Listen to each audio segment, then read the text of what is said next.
ऐसे मामलों में जो पैसे गवर्नमेंट अपनी जेब से निकालती है उसको कहा जाता है स्टिमुलस पैकेज। पहला पैकेज एमएसएमई के लिए क्यों लाया?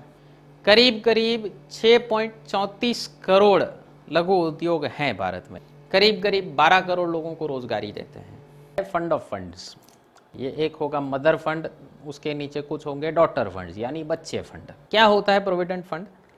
आपकी सैलरी से कुछ हिस्सा कटता है और वो प्रोविडेंट फंड में जमा होगा, साथ ही साथ उतना ही हिस्सा आपका एम्प्लॉयर भी उसमें जोड़ेगा। वो फंड आपको अभी नहीं मिलेगा, रिटायरमेंट के बाद मिलेगा। उस फंड पे गवर्नमेंट अच्छा खासा इंटरेस्ट देगी आपको। टैक्स पेयर्स के लिए एक बहुत इंपॉर्टेंट टर्म होता है TDS, टैक्स डिडक्टेड सोर्स।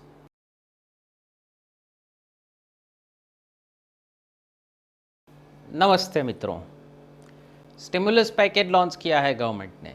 करीब 20 लाख करोड़ रुपए का पैकेज लॉन्च करने की घोषणा की थी मोदी जी ने। तो क्या होता है ये स्टिमुलस पैकेज? स्टिमुलेंट सुना होगा आपने, उदाहरण चाय, कॉफ़ी। जब आपको नींद आ रही हो काम करते करते तो एक चाय की चुस्की ले लो तो नींद भाग जाती है। क्यों? क्योंकि चाय एक स्टिमुलेंट है। चाय के अंदर जो कैफीन वगैरह जो कुछ पदार्थ रहते हैं वो आपके सोने वाले सेल्स को थोड़ा सा जागो बे करके जगा देते हैं। तो अर्थव्यवस्था भी सो रही है। जो लॉकडाउन 40 दिनों का एक्सपेक्टेड था वो करीब करीब 60 दिनों का होता हुआ दिख रहा है। 2 महीने अगर व्यापार धंधे बंद रहेंगे, कुछ 40-45% ही काम चल रहे हैं अभी, तो इतना लंबा समय अगर व्यापार धंधे बंद रहेंगे, बाजार बंद रहेंगे, तो जाहिर सी बात है मंदी आएगी। मंदी के कारण हमने पिछले लेक्चर में डिटेल में डिस्कस किए थे। नहीं देखा हो तो ये लेक्चर ख़त्म होने के बाद लिंक आएगी, वो देख लीजिएगा कि मंदी क्यों आती है, क्या होता है उससे। तो मेन मोटा मोटा मंदी का मेन कारण होता है सर्कुलेशन ऑफ मनी रुक जाना, और ऐसे हालात में बिजनेसमैन में भी पैनिक हो जाता है। तो नया इन्वेस्टमेंट कहाँ से आएगा? और जॉब लॉसेस हो रही है, लगातार दिन ब दिन पढ़ रहे हैं हम खबरों में कि फला कंपनी ने इतने एम्प्लॉयज़ को छोड़ दिया, फला कंपनी बंद होने की कगार पे है, इसने बैंक्रप्सी फाइल की है। तो ऐसे मामलों में, ऐसी स्थिति में गवर्नमेंट को आगे आना पड़ेगा। गवर्नमेंट अगर पैसे निकालेगी तो बिजनेसेस को थोड़ा सा कॉन्फिडेंस आएगा मार्केट में, तो सर्कुलेशन ऑफ मनी बढ़ेगा। और ऐसे हालात में नए बिजनेसेस तो खुलने से रहे, तो न्यू इन्वेस्टमेंट होगा नहीं तो जॉब क्रिएशन होगा नहीं। तो ऐसे मामलों में जो पैसे गवर्नमेंट अपनी जेब से निकालती है उसको कहा जाता है स्टिमुलस पैकेज। तो फाइनेंस मिनिस्टर ने पहले दिन स्टिमुलस पैकेज के जारी किया और कहा कि मैं पार्ट्स में इसको जारी करूंगी। तो पहला पार्ट लाया उन्होंने MSME के लिए, यानी लघु उद्योगों के लिए, micro small and medium enterprises. Hindi में कहते हैं सूक्ष्म, लघु और मध्यम उद्योग अथवा उद्यम, दोनों शब्द प्रयोग होते हैं। तो पहला पैकेज MSME के लिए क्यों लाया? करीब करीब 6.34 करोड़ लघु उद्योग हैं भारत में, 2018-19 का पिछले वर्ष का आंकड़ा है उसके मुताबिक। और ये बिजनेसेस, छोटे व्यापारी, करीब करीब 12 करोड़ लोगों को रोजगारी देते हैं। तो 130-35 करोड़ के देश में 12 करोड़ को रोजगारी देने वाला सेक्टर बहुत इंपॉर्टेंट हुआ। और अगर खेती और लघु उद्योग दो ही को पकड़ लें तो भारत की इकोनॉमी की पूरी बैकबोन आ जाएगी उसी में। तो सबसे ज़्यादा फटका उन्हीं को पड़ा है अभी। तो इसीलिए सबसे पहला पैकेज MSME के लिए आया था। कितनी ज़रूरी है ये MSME हमारी अर्थव्यवस्था के लिए? करीब 45% मैन्युफैक्चरिंग आउटपुट भारत का जितना भी उत्पादन होता है वो MSME से आता है। 40% का एक्सपोर्ट ये लघु उद्योग करते हैं और 30% की GDP ये लोग इकट्ठा करते हैं। तो इन व्यापारियों के लिए पैकेज आया हुआ है। और सबसे पहली चीज़ जो गवर्नमेंट ने की वो की इनकी डेफिनेशन रिवाइज की कई वर्षों से डिमांड चल रही थी कि एमएसएमई की डेफिनेशन रिवाइज की जाए। 2 सालों से तो मोदी गवर्नमेंट की ही डेफिनेशन रिवाइजिंग की प्रोसेस चल रही थी। तो ऐसे मामले में सरकार को अपॉर्चुनिटी दिख गई तो अभी तुरंत कर दी।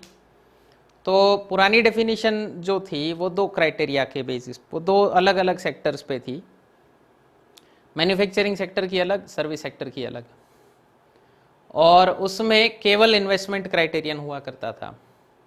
माने अपने पूंजी निवेश, आपका कैपिटल इन्वेस्टमेंट कितना है, कितने पैसे आपने बिजनेस में लगाए हुए हैं, इन्वेस्टेड हैं, तो केवल उसी पे बेस्ड था ये। तो उदाहरण के तौर पे माइक्रो यूनिट में इन्वेस्टमेंट था, मैन्युफैक्चरिंग सेक्टर, अगर आपकी मैन्युफैक्चरिंग यूनिट है तो उसका सूक्ष्म उद्योग की डेफिनेशन थी 25 लाख से कम का इन्वेस्टमेंट, और सर्विस सेक्टर की डेफिनेशन थी 10 लाख से कम इन्वेस्टमेंट। अब अगर आप देखा जाए तो 10 लाख से कम में शहरों में तो कोई प्रॉपर्टी नहीं मिलती। माने अगर आपकी दुकान है, ऑफिस है, तो आप माइक्रो यूनिट के लिए तो क्वालिफाई करोगे नहीं। तो किनको फायदा मिलता था इस डेफिनेशन से? गांव के बिजनेसेस को, छोटे शहरों, एकदम बहुत छोटे शहरों के बिजनेसेस को, या फिर अगर आपकी प्रॉपर्टी रेंट पे है, तो अगर आप उस प्रॉपर्टी के ओनर नहीं है तो हो सकता है 10 लाख से कम का इन्वेस्टमेंट हो आपका। इसका एक नुकसान हुआ मुद्रा योजना में। मुद्रा योजना जब लॉन्च की गवर्नमेंट ने, वो थी केवल माइक्रो यूनिट्स के लिए। तो इसके लिए जो लोन के 10 लाख से ऊपर सर्विस सेक्टर में और 25 लाख से ऊपर मैन्युफैक्चरिंग सेक्टर में जिनका इन्वेस्टमेंट था, वो एलिजिबल नहीं थे इनके। खैर, गवर्नमेंट का तब टारगेट वही लोग थे। तो अभी क्या किया इन्होंने? दो चेंजेस किए। सबसे पहला, मैन्युफैक्चरिंग और सर्विसेज वाला डिस्टिंक्शन हटा दिया, दोनों के लिए सेम क्राइटेरियन वो है। और दूसरा किया, इन्वेस्टमेंट प्लस टर्नओवर दोनों क्राइटेरिया कर दिए।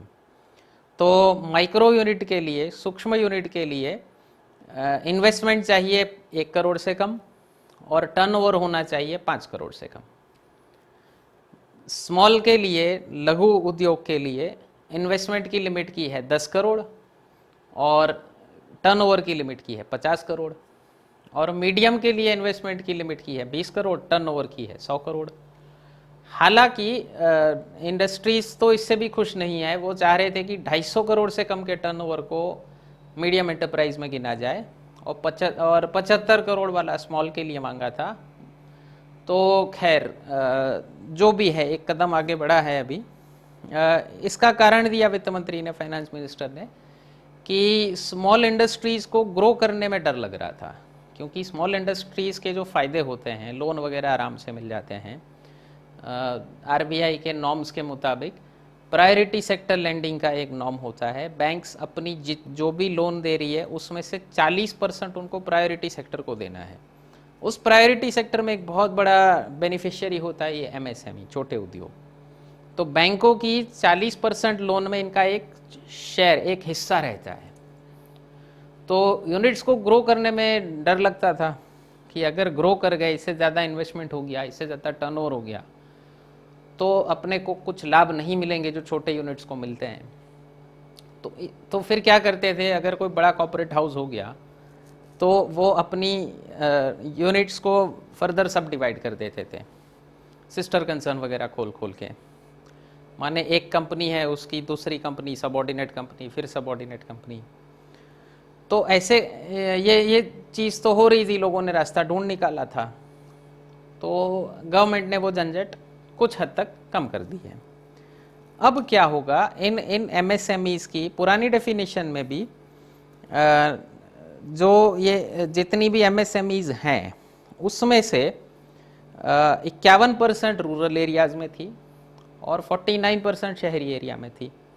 लेकिन रोज़गार का जो आंकड़ा है वो शहरी एरिया में ज़्यादा था। शहरी एरिया में 55% रोज़गार दे रहे थे कुल एमएसएमई की रोज़गार का। और जो बड़े यूनिट्स हैं, माने मीडियम यूनिट्स, एमएसएमई में बड़े वाले यूनिट्स, जो मीडियम यूनिट्स हैं, वो इसमें से 99.5% रोज़गार प्रोवाइड कर रहे थे। 0.5% एम्प्लॉयमेंट 5 करोड़ रोजगारों से आ रहा था, ऐसा मोटा मोटा अनुमान है। इसमें से इन 6 करोड़ एमएसएमईज में से केवल 60 लाख गवर्नमेंट के पास रजिस्टर्ड थे, यानी इनका टर्नओवर इतना ज़्यादा था कि गवर्नमेंट को पता था कि ये एमएसएमई है। बाकी जो एकदम छोटे छोटे उद्योग रहते हैं, जो एक सिंगल पर्सन का धंधा हो गया, माने चाय वाला, सब्जी वाला, दूध वाला, एक आदमी, दो आदमी, पति पत्नी खुद मिलके दुकान चला रहे हैं, बाप बेटा मिलके दुकान चला रहे हैं, तो उनकी गिनती नहीं होती थी, क्योंकि ना वो टैक्स नेट में आते थे, ना इनकम टैक्स में आते थे, ना जीएसटी में आते थे। तो मोटा मोटी एक अनुमान था कि 6 करोड़ 34 लाख यूनिट्स होंगे। अब इनके लिए पैकेज सबसे बड़ा इश्यू किया है गवर्नमेंट ने, 3 लाख करोड़ रुपए की लोन देने का प्रावधान किया है इनको। क्या है ये पैकेज?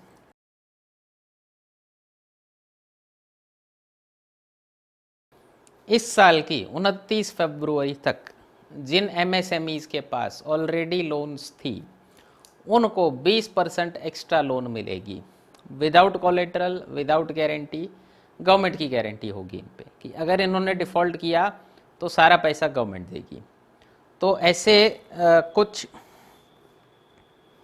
45 लाख एमएसएमईज को इसका फ़ायदा मिलने वाला है। इनको अप्लाई करना है अपनी लोन के लिए 31 अक्टूबर तक।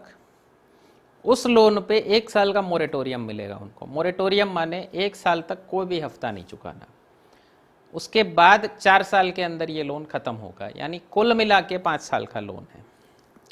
उसके ऊपर इंटरेस्ट रेट की भी लिमिट लगाई है गवर्नमेंट ने, और अभी कुछ डिटेल्स आ रहे हैं उसके मुताबिक बैंक्स अगर ये वाले लोन दे रहे हैं तो बैंक्स के ऊपर लिमिट है 9.25% का, 9.25% का लिमिट है इंटरेस्ट रेट चार्ज करने का। और अगर NBFC, non banking finance company, इस टाइप की लोन दे रही है तो उनके ऊपर लिमिट होगा 14% का, माने इससे ज़्यादा रेट चार्ज नहीं कर सकते वो। ये वाला 20% एडिशनल क्रेडिट जो मिलने वाला है वो वर्किंग कैपिटल के लिए होगा, यानी रोज़ बरोज़ के खर्चे को निपटाने के लिए। और अभी एमएसएमई का लोन एक्सपोजर है पूरी इकोनॉमी में कुछ 16 से 18 लाख करोड़ रुपए। तो जिनकी आउटस्टैंडिंग लोन ऑलरेडी है, उस लोन पे 20% एक्स्ट्रा मिलना है, तो अंदाजन 3 से 3.5 लाख करोड़ रुपए का एक्स्ट्रा पैसा मार्केट में जाएगा, इन एमएसएमईज को मिलेगा। क्या फ़ायदा होगा इससे?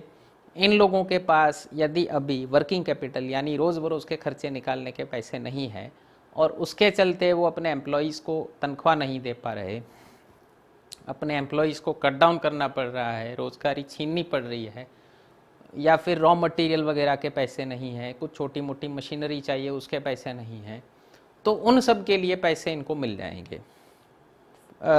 1 साल तक उसके ऊपर कोई रिटर्न नहीं देना, यानी 1 साल तक आप अपना बिजनेस प्रॉफिट में ले आइए, उसके बाद दीजिएगा। तो प्योर कैपिटलिस्ट मूव है। इसके अगेंस्ट डिमांड थी, जैसे सोशलिस्ट पार्टीज़ की डिमांड थी, जितनी भी समाजवादी विचारधारा की पार्टीज़ हैं उनकी डिमांड थी कि डायरेक्ट आप ट्रांसफ़र कीजिए, लोगों को हर महीने 2,500 रुपये दीजिए, तो उससे रोज़गार नहीं बढ़ेगा। उससे हो सकता है रोज़ बरोज़ के खर्चे निपट जाए लोगों के, लेकिन रोज़गार नहीं बढ़ेगा। ये गवर्नमेंट कैपिटलिस्ट गवर्नमेंट है, पूंजीवादी सरकार है। इंडियन बैंक्स एसोसिएशन ने इस टाइप की एक गारंटी की डिमांड की थी, क्योंकि बैंक्स का खुद का बिजनेस नहीं बढ़ रहा, तो वो भी चाह रहे थे कि उनको भी लोन देना था बिजनेसेस को। वो भी समझ रहे हैं बिजनेसेस को लोन देंगे नहीं तो पैसा घूमेगा नहीं, लिक्विडिटी आएगी नहीं मार्केट में, और मंदी जाएगी नहीं। मंदी नहीं जाएगी तो बैंक्स को भी नुकसान होगा। तो इंडियन बैंक्स एसोसिएशन ने भी ये डिमांड की थी गवर्नमेंट से कि अगर आप गारंटी ले रहे हो तो हम एक्स्ट्रा लोन देने को तैयार हैं। तो सभी बिजनेसेस को ध्यान में रखते हुए गवर्नमेंट ने ये कदम उठाया कि हम डायरेक्ट पैसा नहीं देंगे आपके अकाउंट में, हम आपको बिजनेस चालू करने के लिए या बिजनेस को ऑनगोइंग रनिंग रखने के लिए ही पैसा देंगे। उससे क्या होगा, अगर एक बिजनेस रन कर रहा है तो उससे 1 या 2 मिनिमम लोगों को रोज़गार मिलेगा, तो वो रोज़गार चालू रहना चाहिए ताकि पूरी इकोनॉमी ऑनगोइंग रहे। एक नुकसान इसमें, लूपहोल इसमें निकाला है लोगों ने कि गवर्नमेंट ने 100% गारंटी दी है कि अगर इस एक्स्ट्रा 20% पैसा अगर वो नहीं चुका पा रहे तो वो हम आपको दे देंगे। इससे क्या हो सकता है, एक बैंक्स थोड़े लीनियंट हो जाएंगे लोन देने में, यानी थोड़ा इजी गोइंग एटीट्यूड हो जाएगा कि चलो दे दो लोन, अगर नहीं मिली तो गवर्नमेंट ही चुकाएगी वापस। दूसरा, वसूली की प्रक्रिया थोड़ी डिले हो सकती है। गवर्नमेंट ने इसके लिए जेब से क्या निकाला है, गवर्नमेंट जेब से तब निकालेगी जब डिफ़ॉल्ट होगा। तो अगर इसमें डिफ़ॉल्ट होगा, डिफ़ॉल्ट रेशियो अभी मान के चल रहे हैं कि कुछ 20% हो भी सकता है, तो तब गवर्नमेंट को अपनी जेब से निकालना पड़ेगा। स्मार्ट मूव कह सकते हैं, लिमिटेड रिसोर्सेज में अच्छा कदम उठाया है गवर्नमेंट ने।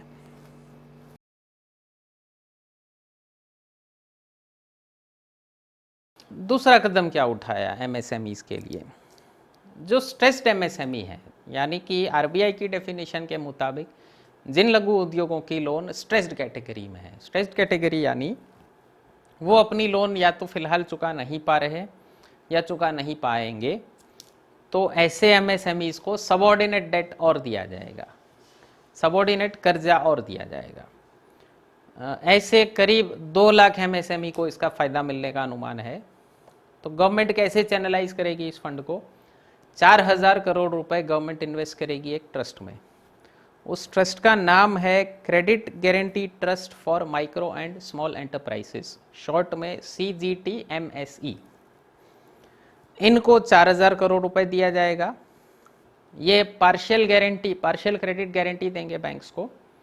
पार्शियल क्रेडिट गारंटी क्या होता है, जैसे हमने पिछले मेजर में बताया कि 100% गारंटी गवर्नमेंट दे रही है कि अगर आप एमएसएमईज को एक्स्ट्रा लोन दोगे और वो लोन वापस नहीं आई तो पूरी की पूरी गवर्नमेंट वापस दे देगी।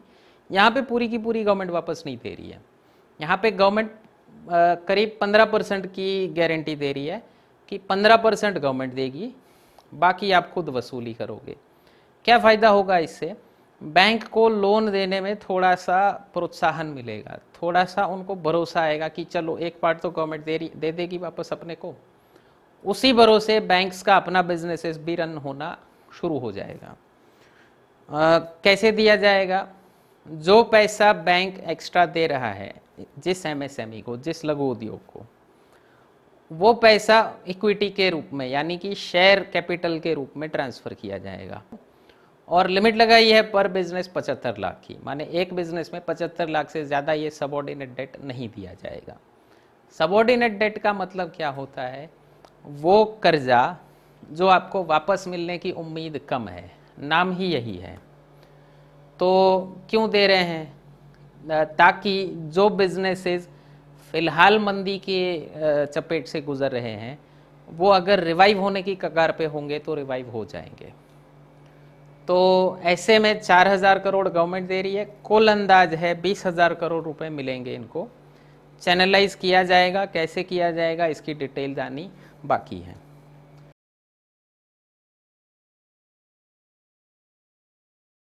आगे और क्या कदम उठाया है गवर्नमेंट ने, इसको कहा जा रहा है फंड ऑफ फंड्स, यानी गवर्नमेंट एक फ़ंड क्रिएट करेगी जिसके नीचे कुछ और डॉटर फंड्स होंगे। ये एक होगा मदर फंड, उसके नीचे कुछ होंगे डॉटर फंड्स यानी बच्चे फंड। तो इस माध्यम से गवर्नमेंट छोटे लघु उद्योगों में कैपिटल डालना चल रही है। कैपिटल यानी पूंजी निवेश, यानी कि जो पैसा बिजनेसमैन खुद अपनी जेब से निकालता है उसमें गवर्नमेंट हेल्प करना चाह रही है। किन उद्योगों को हेल्प करेगी, जो गवर्नमेंट को प्रॉमिसिंग लग रहे हैं, इमर्जिंग लग रहे हैं, पोटेंशियल वाले लग रहे हैं कि आगे चल के ये बड़े उद्योग हो सकते हैं। जब छोटे उद्योग अपने लिए पैसा इकट्ठा करना शुरू करते हैं तो आजकल एक नया टर्म शुरू हुआ है, कहा जाता है उसको वेंचर कैपिटलिस्ट। वेंचर कैपिटलिस्ट यानी आपने अखबार में पढ़ा होगा कि वॉरेन बफेट ने फलाना फलाना छोटे उद्योगों में इन्वेस्ट कर रखा है। अभी एक खबर चली थी कि रतन टाटा ने फलाना फलाना छोटे छोटे फंड्स में इन्वेस्ट कर रखा है, आनंद महिंद्रा ने इन्वेस्ट किया है। तो ये बड़े बड़े धनपति लोग जो होते हैं, जो बड़े धनाढ्य सेठ होते हैं, ये छोटे बिजनेसेस खोजते रहते हैं कि उन्हें मान लीजिए कोई मार्क जकरबर्ग या कोई स्टीव जॉब्स मिल गया जो उनको लगेगा कि हाँ ये कल को चल के बड़ा हो सकता है, तो वो उन बडिंग बिजनेसमैन जो बडिंग एंटरप्रेन्योर्स हैं उनमें इन्वेस्ट करेंगे, उनको पैसा देंगे, दिमाग तुम्हारा, मेहनत तुम्हारी, पैसा मेरा, तुम मुझे उस पैसे को बढ़ा के वापस दोगे। इन लोगों को कहा जाता है वेंचर कैपिटलिस्ट। लेकिन भारत में एक बहुत बड़ी दिक्कत होती है कि ये वेंचर कैपिटलिस्ट वाला सिस्टम, फंडा अभी तक पूरी तरह से मैच्योर्ड नहीं हुआ है। तो कई बार इन छोटे बिजनेसेस को वेंचर कैपिटलिस्ट खोजने में दिक्कत होती है। तो गवर्नमेंट इस फंड ऑफ फंड्स के माध्यम से सॉर्ट ऑफ वेंचर कैपिटलिस्ट की भूमिका में आएगी। ऐसे बिजनेसेस आइडेंटिफाई करके, छोटे बिजनेसेस आइडेंटिफाई करके उसमें 15% शेयर कैपिटल गवर्नमेंट इन्वेस्ट करेगी। और ताकि अगर एक इन्वेस्टर गवर्नमेंट हो गया तो बाकी इन्वेस्टर्स को भरोसा आएगा कि हाँ, इस पे अगर गवर्नमेंट दाव खेल रही है तो हो सकता है ये आगे चल के कुछ अच्छा कर दे। एक कंडीशन और लगाई है इसमें गवर्नमेंट ने कि इन लघु उद्योगों में जिसमें गवर्नमेंट इन्वेस्ट करेगी उनको स्टॉक मार्केट पे अपनी लिस्टिंग करानी होगी। स्टॉक मार्केट पे लिस्टिंग कराने के फ़ायदे ये होते हैं कि आपका नाम नेशनल लेवल पे या रीजनल लेवल पे फटाफट पहुंच जाएगा। फिर आपको आगे चल के अगर पैसे उठाने होंगे मार्केट से, यानी शेयर्स इश्यू करने हुए, तो आपको आसानी रहेगी, लोग आपको जान रहे होंगे। नुकसान ये होता है लिस्टिंग करने का कि लिस्टेड फर्म्स में जो स्टॉक एक्सचेंज पे, बॉम्बे स्टॉक एक्सचेंज है, नेशनल स्टॉक एक्सचेंज है, वगैरह स्टॉक एक्सचेंजेस में जिन फर्म्स की लिस्टिंग हो रखी है उनके ऊपर सेबी के रेगुलेशंस कुछ थोड़े से कड़क होते हैं। तो इसके पीछे एक और आकलन है गवर्नमेंट का कि जैसे मोदी जी ने कहा कि लोकल के लिए वोकल होना है, पहले अपनी लोकल ब्रांड्स के लिए वोकल होके उनके बारे में गा के हमें उनको बड़ा करना है ताकि आगे जाके वो ग्लोबल ब्रांड्स बन पाएंगी। मैकडॉनल्ड्स भी कभी तो लोकल ब्रांड ही थी, तो आज ग्लोबल हुई है। तो उन्होंने कहा है कि पहले लोकल के बारे में वोकल होके फिर उनको ग्लोबल ब्रांड्स बनाना है। तो एक ये भी गणित है गवर्नमेंट का। तो गवर्नमेंट इसमें मदर फंड में इन्वेस्ट करने वाली है 10,000 करोड़, उसके नीचे कुछ डॉटर फंड्स होंगे। तो गवर्नमेंट का अनुमान है कि 50,000 करोड़ की एडिशनल लिक्विडिटी इससे इन्फ्यूज होगी। ये रिकमेंडेशन, फंड ऑफ फंड्स वाली रिकमेंडेशन यूके सिन्हा कमेटी की थी। कमेटी का नाम लिख लीजिएगा, यूपीएससी आए दिन कमेटी के नाम पूछती है, आईबीपीएस वगैरह ने भी शुरू किया है कमेटी के नाम पूछना, तो काम आ सकती है जानकारी। और ये वाली अनाउंसमेंट बजट में हुई थी, अब इम्प्लीमेंट हो रही है। एक और काम किया एमएसएमई के लिए, गवर्नमेंट जो टेंडर्स इश्यू करती है उसमें 200 करोड़ के कम टेंडर्स पे ग्लोबल फर्म्स को अप्लाई करने की छूट नहीं दी जाएगी। अगेन स्वदेशी वाला फंडा है, आत्मनिर्भर बनो वाला फंडा है कि अगर 200 करोड़ से कम का टेंडर है तो उस पे भारत की फर्म्स ही एलिजिबल होगी अप्लाई करने के लिए। ये सेंट्रल गवर्नमेंट ने किया है। स्टेट गवर्नमेंट्स को अपील की है कि आप भी यही नीति अपनाइए ताकि भारत की लोकल फर्म्स को थोड़ा सा बढ़ावा मिले। जो बीमारी एक्सपोर्ट हुई है बाकी देशों में, उसके चलते सब देशों में स्वदेशी वाला फंडा सिस्टम अभी हिट है, तो सभी देश स्वदेशी जाओ के नारे पे ही चल रहे हैं। तो भारत भी अपनी कंपनीज को प्रमोट करने के लिए ये सब स्टेप्स उठा रहा है। नेक्स्ट कदम क्या उठाया गवर्नमेंट ने कि जिन छोटे लघु उद्योगों के, एमएसएमईज के, गवर्नमेंट की तरफ से रिसीवेबल्स हैं, माने गवर्नमेंट को उनको पैसे देने हैं, वो पैसे गवर्नमेंट 45 दिनों में रिलीज़ कर देगी ताकि उनको लिक्विडिटी फटाफट से मिल जाए। दूसरा, इन एमएसएमईज को के लिए ई लिंकेज शुरू करने वाले हैं, ई मार्केट लिंकेज, जिससे जो ट्रेड फेयर्स और एग्जीबिशंस जो फिजिकली होते थे, दिल्ली में प्रगति मैदान वगैरह में जो ट्रेड फेयर्स होते थे बड़े बड़े, उसके लिए सब लोगों को एक जगह इकट्ठा होना पड़ रहा था। कोरोना के चलते इकट्ठा होने की मनाही है, सोशल डिस्टेंसिंग करनी है। 30 जून तक की सारी रेलवे टिकट रेलवे ने कैंसिल कर दी हैं। आगे और कितना रिस्ट्रिक्शन रहेगा ट्रैवलिंग का कुछ नहीं पता। तो उसके लिए ई फेयर यानी ऑनलाइन ट्रेड फेयर और एग्जीबिशन ऑर्गेनाइज करेगी गवर्नमेंट, और इसमें पार्टिसिपेट करने के लिए लघु उद्योगों को मदद करेगी, उनको लिंक कर देगी ताकि इन लघु उद्योगों को अपने कस्टमर्स पूरे भारत से कहीं से भी मिल पाए, पूरी दुनिया से मिल पाए और ये ग्रो कर पाए। Next, employees provident fund.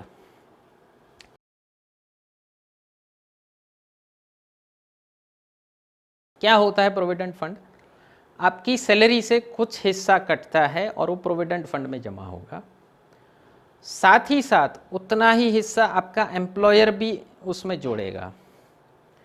वो फंड आपको अभी नहीं मिलेगा, रिटायरमेंट के बाद मिलेगा। उस फंड पे गवर्नमेंट अच्छा खासा इंटरेस्ट देगी आपको, माने प्रिवेलिंग मार्केट रेट से ज़्यादा इंटरेस्ट दिया जाता है। अभी कुछ 8.5% के आसपास चल रहा है रेट। ये कम रेट है, मंदी वाला रेट है। तेज़ी वाला रेट 8.9% तक तो इसी गवर्नमेंट में देखा था। तो रूल क्या है इस प्रोविडेंट फंड का कि आपकी जो सैलरी है उसका 12% काट के एम्प्लॉयर खुद से एम्प्लॉय प्रोविडेंट फंड में जमा करेगा। साथ ही साथ एक 12% का शेयर एम्प्लॉयर अपनी जेब से भी डालेगा उसमें।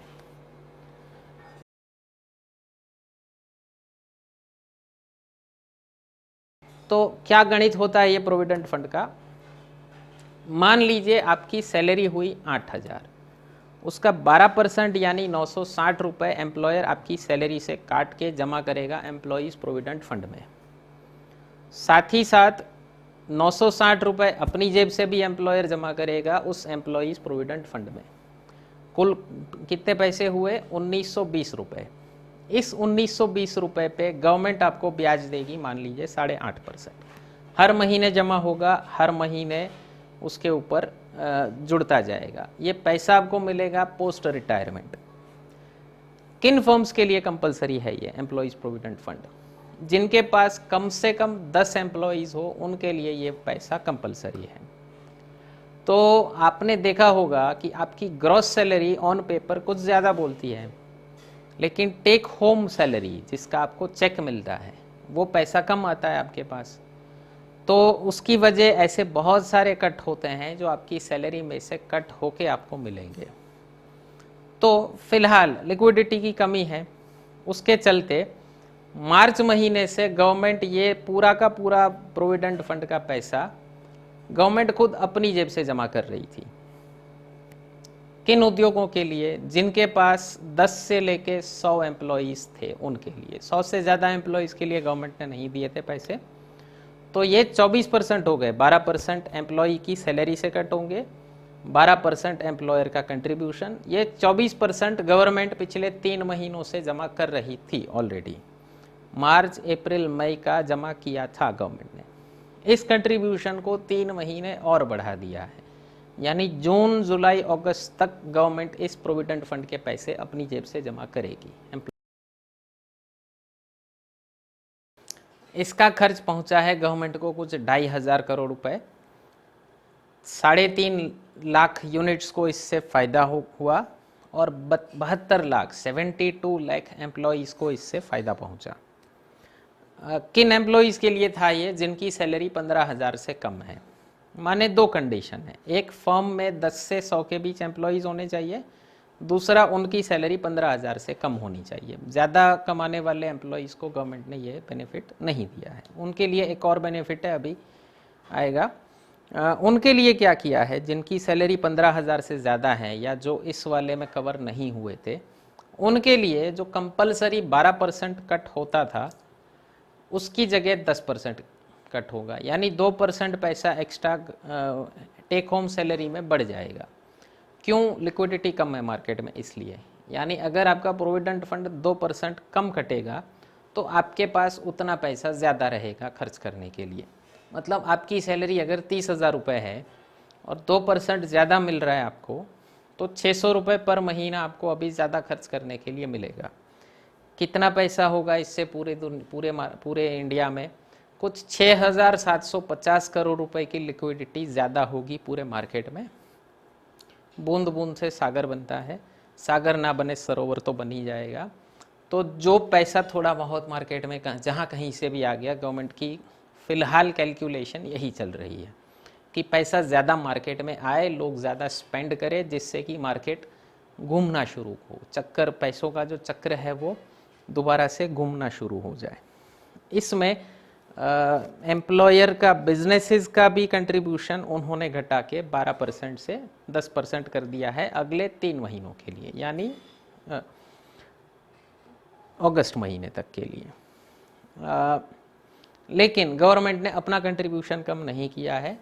जो भी सेंट्रल गवर्नमेंट के एम्प्लॉयज़ हैं उनके लिए गवर्नमेंट 12% ही देगी, ये भी आश्वासन दिया है। नेक्स्ट एक और कदम उठाया है NBFCs के लिए, नॉन बैंकिंग फाइनेंस कंपनीज। उसमें 2 और सब कैटेगरी हैं, HFC हाउसिंग फाइनेंस कंपनीज, और तीसरी है MFI micro finance institutions. Non banking finance company यानी वो कंपनी जो बैंक नहीं है लेकिन उधार देने का काम करती है। मान लीजिए आप बाइक वगैरह लेने गए, वहाँ से आपको जो लोन मिल गया, जो बैंक ने लोन नहीं दिया, तो वो हो गई NBFC हाउसिंग फाइनेंस कंपनी, नाम स्पष्ट है। माइक्रो फाइनेंस इंस्टीट्यूशन वो होता है जो एकदम छोटे लोन देता है, माने जिस लोन में बैंक को इंटरेस्ट नहीं है वो लोन माइक्रो फाइनेंस इंस्टीट्यूशंस देगा। तो पिछले करीब 1.5-2 वर्षों से इन सब की लैंडिंग कम हो गई थी, NBFC, HFC और MFIs की, तीनों की। उसके चलते मंदी तो चल रही थी मार्केट में। अभी गवर्नमेंट ने इनके लिए 30,000 करोड़ का पैकेज दिया है। इनको बॉन्ड्स दिए जाएंगे गवर्नमेंट की तरफ से 30,000 करोड़ रुपए के, जिससे जो कि फुल्ली गारंटीड होंगे गवर्नमेंट ऑफ इंडिया द्वारा, और जिससे कि इनके पास थोड़ा सा पैसा एक्स्ट्रा आएगा तो ये लोग लैंडिंग कर पाएंगे, उधार दे पाएंगे। इनके पास से उधार लेके लोग आगे जाके कुछ चीज़ें खरीदेंगे, घर-वर खरीदेंगे, तो बिजनेसेस रन होना शुरू होंगे, डिमांड जनरेट होगी। नेक्स्ट, इन्हीं NBFCs के लिए एक पार्शियल क्रेडिट गारंटी स्कीम भी लॉन्च की है गवर्नमेंट ने, वो है 45,000 करोड़ रुपए की। अभी एक पार्शियल क्रेडिट गारंटी स्कीम चल रही है नवंबर महीने से, उसमें गवर्नमेंट ने 10% क्रेडिट गारंटी दी थी। इस बार 20% क्रेडिट गारंटी दे रही है, यानी अगर वो पैसा नहीं मिला इनको वापस तो 20% गवर्नमेंट देगी। पहले बात हो चुकी है हमारी, 20% अगर गवर्नमेंट देगी तो इन कंपनीज को एटलीस्ट उतनी तसल्ली होगी कि चलो कुछ तो मिल जाएगा गवर्नमेंट की तरफ से। 80% उनको रिकवर करना है तो वो रिकवरी में भी लीनियंट नहीं होंगे, लोन देने में भी लीनियंट नहीं होंगे।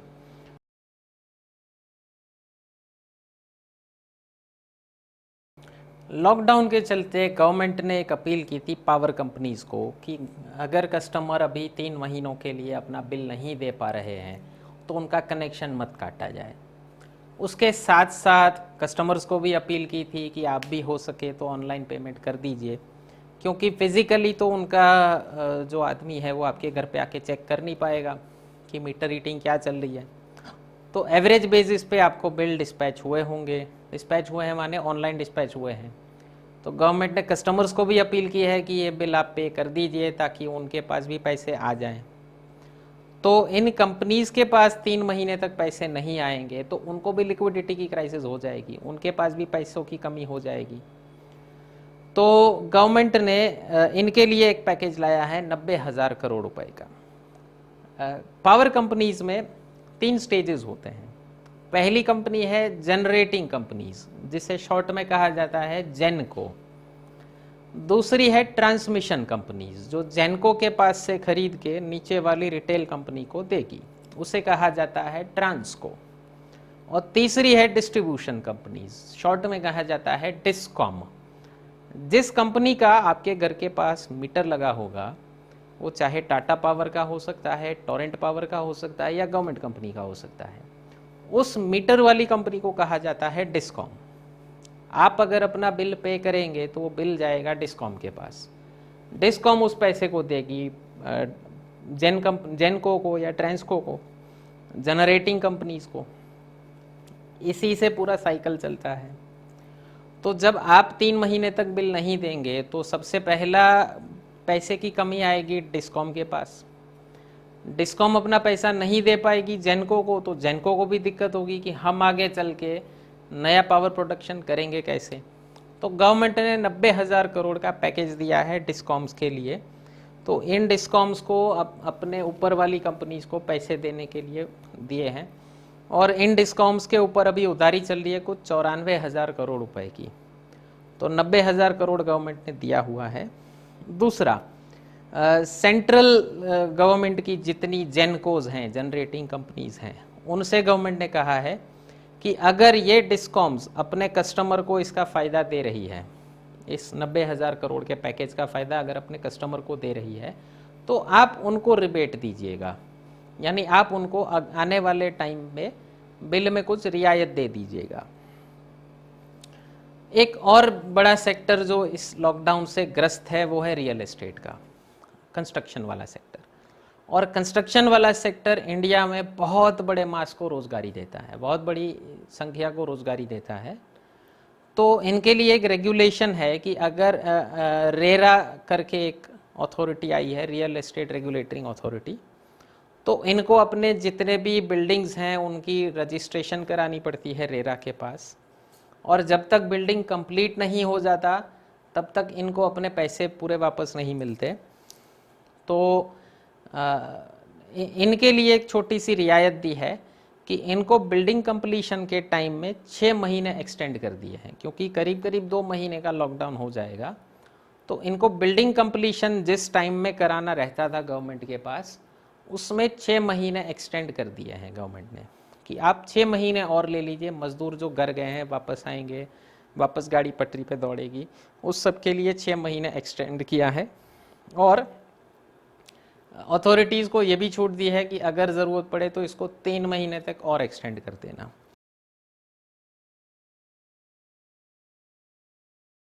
टैक्स पेयर्स के लिए एक बहुत इंपॉर्टेंट टर्म होता है TDS, tax deducted source. Source क्या होता है इनकम का? जो जहाँ पे आप जॉब कर रहे हैं, जहाँ से आपकी सैलरी जनरेट होगी, उसको कहा जाता है सोर्स। माने जिस कंपनी में आप जॉब कर रहे हैं वो होगी सोर्स। डेस्टिनेशन कौन है? आप खुद। आपके पास सैलरी आ गई तो वो हो गया डेस्टिनेशन। जैसे रेलगाड़ी में होता है, दिल्ली से निकल के मुंबई पहुंची, तो सोर्स था दिल्ली, डेस्टिनेशन था मुंबई। सैलरी का सोर्स था कंपनी, डेस्टिनेशन है एम्प्लॉय। तो जहाँ से सोर्स से सैलरी जनरेट हो रही है, वहीं से कंपनीज के लिए एक रूल है कि वो अपने एम्प्लॉय की सैलरी का एक पोर्शन, मसलन 10% काट के, उसको इनकम टैक्स का पैसा काट के वो इनकम टैक्स वो जमा करा देते हैं डायरेक्टली गवर्नमेंट के पास। आपको बता दिया जाएगा कि आपकी सैलरी मान लीजिए 20,000 रुपये हो रही थी, उसमें से 2,000 रुपये काट के गवर्नमेंट को जमा कर दिया गया है। आपका अगर टैक्स उतना पेएबल नहीं होता तो आपको रिफंड मिल जाएगा गवर्नमेंट की तरफ से। इसके पीछे लॉजिक ये रहता है कि कोई भी टैक्स देने के लिए एलिजिबल आदमी बिना टैक्स दिए छूट ना जाए। गवर्नमेंट की रडार में आप आ जाएंगे कि हाँ भाई इतना टैक्स तो आपके नाम पे जमा हो चुका है, बाकी आपकी इनकम बता दो। अगर कुछ इनकम नहीं है 5 लाख से कम है तो हम आपको पूरा रिफंड कर देंगे।